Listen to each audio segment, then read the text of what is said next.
कि सभी नेताओं के, सभी कर्मचारियों के और जितने भी सरकारी लाभ लेते सबके बच्चों को सरकारी स्कूल में पढ़ाया जाए। सभापति महोदया, आपने मुझे बजट में शिक्षा के अनुदान पे बोलने का मौका दिया, इसके लिए मैं आपका आभारी हूँ। अच्छी बात यह है कि शिक्षा मंत्री जी भी यहाँ मौजूद है, क्योंकि जवाब तो उन्हें ही देना है। महोदया, शिक्षा का बाजारीकरण रोका जाए, सरकारी शिक्षण संस्थानों में विधिवत उच्च शिक्षा की व्यवस्था की जाए, एक क्लास एक सिलेबस होना चाहिए, समान शिक्षा पॉलिसी लागू होनी चाहिए। लेकिन सरकार ने तो एजुकेशन का बजट ही कम कर दिया है। जब पढ़ेगा नहीं भारत तो आगे कैसे बढ़ेगा भारत। SC ST OBC के छात्रों के बजट में कटौती की गई है, उसे बढ़ाया जाए, नए छात्रावास बनाए जाए और छात्र संघ चुनाव जो है राजस्थान और उत्तर प्रदेश के छात्रों की मांग है। मैं यूपी से आता हूँ, छात्र राजनीति से आया, हनुमान बेनीवाल जी छात्र राजनीति से आए हैं। हमारी ये मांग है कि छात्र संघ चुनाव बहाल कराए जाएं, जिससे कि गरीब किसान का बेटा भी नेता बन पाए, अपने हकों के लिए लड़ पाए। SC ST के उच्च शिक्षा के लिए विदेशों में पढ़ने की व्यवस्था कराई जाए, जिसका अभी आंकड़ा बहुत कम है। साथ साथ मेरे लोकसभा क्षेत्र नैटौर में और नजीबाबाद में गवर्नमेंट डिग्री कॉलेज बनाया जाए, सहारनपुर में डिग्री कॉलेज बनाया, भागोवाला में कन्या इंटर कॉलेज बनाया जाए, उसकी जरूरत है। नगीना लोकसभा क्षेत्र के में नए कॉलेजों विश्वविद्यालयों की स्थापना की जाए, साथ ही IIT और IIM की स्थापना की जाए।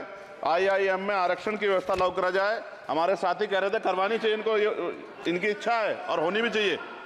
छात्रों को पोषण या विटामिन सप्लीमेंट भी दिया जाए और स्कूल कॉलेजों विश्वविद्यालयों में SC ST OBC के रिक्त पदों को भरा जाए। जब टीचर होंगे तभी तो पढ़ाएंगे, टीचर कम है और बच्चे ज़्यादा हैं। साथ साथ SC ST के छात्रों को विशेष शिक्षा सुविधा की भी दी जानी चाहिए। क्षेत्र में स्किल डेवलपमेंट सेंटर खोले जाएं, कॉलेजों और IIT में जातिगत आधार पर होने वाले भेदभाव को समाप्त किया जाए। बहुत बच्चों की जान चली गई, सब ब्रिलियंट थे, लेकिन इस पर कोई काम नहीं हो रहा। हमारे क्षेत्र में नवोदय विद्यालय स्कूल, केंद्रीय विश्वविद्यालय, नेशनल बाल भवन, मिलिट्री स्कूल और सैनिक स्कूल की स्थापना हमारे क्षेत्र में, ग्रामीण क्षेत्र है वो, हमारे क्षेत्र में टीचर ट्रेनिंग सेंटर खोले जाएं, जिससे शिक्षकों की कमी दूर और बेरोजगारी भी घटेगी। अत्याधुनिक एवं सुरक्षात्मक बालिकाओं एवं महिलाओं के लिए हॉस्टल उपलब्ध कराए जाएं। IIT जैसे शिक्षण संस्थानों में SC ST OBC अल्पसंख्यक छात्रों के लिए पढ़ाई पीछे विशेष सुविधा प्रदान की है, जैसे उच्च शिक्षा जो है वो ले पाएं। कक्षा 1 से 12 तक के छात्रों के नया पाठ्यक्रम शुरू किया जाए, जिसमें संविधान की प्रस्तावना को उल्लेखित मूल अधिकारों की शिक्षा दी जाए।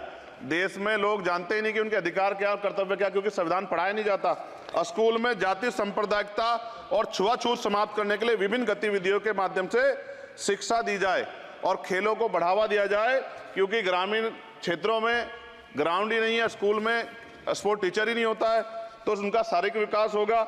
मिड डे मील में भोजन गुणवत्ता में सुधार किया जाए, क्योंकि दूषित मिड डे मील खाने से बच्चे बीमार हो रहे हैं, अक्सर अखबार खबरें आती हैं। हमारे साथी नागौर सांसद हनुमान बेनीवाल जी कह भी रहे थे, इनकी भी मांग को माना जाए। जिन लोगों ने घोटाला किया उन पर जो है जांच हो, उन पर मुकदमा हो। राज्य में शिक्षा का अधिकार अधिनियम 2002 के तहत 6 से 14 साल के बच्चों को निःशुल्क शिक्षा दी जाए और उसका पालन सख्ती से कराया जाए। जो इस संस्थान के अधिनियम का पालन नहीं करते उनकी वित्तीय सहायता रोकी जाए। शिक्षण संस्थानों में कार्यरत SC ST OBC के शिक्षकों को होने वाले जातिवाद को रोका जाए। बाल छात्राओं और महिलाओं के लिए कौशल विकास केंद्र और खोले जाएं। घुमंती जातियों के बच्चों के लिए मोबाइल स्कूल चलाए जाएं। छात्राओं के लिए आत्मरक्षा और खेल की विशेष सुविधा उपलब्ध कराई जाए।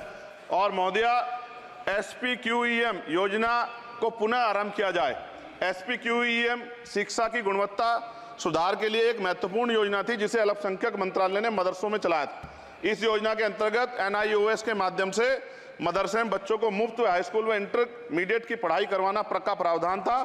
NIOS जो HRD मंत्रालय के अधीन चलने वाला एक ओपन बोर्ड है, इस योजना के तहत विद्यार्थियों को गुणवत्तापूर्ण शिक्षा प्रदान करता। मैं खत्म कर रहा हूं। मैं एक मनुस्मृति आप शुरू कराना चाहते थे, ये गलत है, हम लोग इसका विरोध करेंगे और कोई इस तरह कदम उठाएगा, ये अच्छा नहीं है। साथ साथ मौलाना जौहर यूनिवर्सिटी थी महोदया रामपुर में, आप शिक्षा की बात करते, जो शिक्षा को बढ़ावा दिया आजम साहब, आप देखिए राजनीतिक कारणों से जेलें बंद कर दी हैं और किस तरह का उनके साथ अत्याचार हो रहा है। मैं मांग करता हूं राजनीतिक कारण छोड़ के उस यूनिवर्सिटी को बंद करने का लक्ष्य सरकार का, ये गलत है, इस तरह से आप नहीं रोक सकते हैं। साथ साथ BEd के बच्चे जो हैं उनका भविष्य खराब हो गया, करोड़ों में उनकी संख्या है, क्योंकि एक नया आदेश वो करके प्राइमरी स्कूल में नहीं भर्ती हो सकते। बीटीसी और बीएड के बच्चे परेशान हैं, इसलिए मैं आपसे आग्रह करूंगा इस पर ध्यान दें। और एक आग्रह मैडम मेरा आपसे बहुत इंपॉर्टेंट ये है कि सभी नेताओं के, सभी कर्मचारियों के और जितने भी सरकारी लाभ लेते हैं सबके बच्चों को सरकारी स्कूल में पढ़ाया जाए और समान शिक्षा पॉलिसी लागू, जिससे कि सरकारी स्कूलों में सुविधाएं आए। सरकारी स्कूल में सुविधा एक बड़ा भाग पड़ता है सरकारी स्कूलों में, प्राइवेट में नहीं घुस सकते हम लोग। बाबा साहब अम्बेडकर को मैं याद करता हूं, आज महाराज ज्योतिबा फूले और मां सावित्रीबाई फूले को याद करता हूं मैं आज, जिन्होंने, मैं खत्म कर रहा हूं, जिन्होंने पहला स्कूल खोला।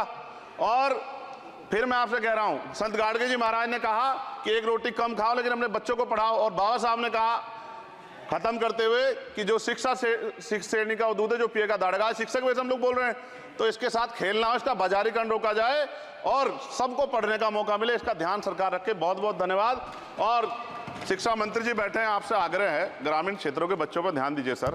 हम लोग बहुत उम्मीद करके बैठे हैं सरकार से, और नहीं करेंगे तो फिर अब विरोध करना पड़ेगा, वो ठीक नहीं है। इससे पहले आप काम करो। ये तो है नहीं क्या?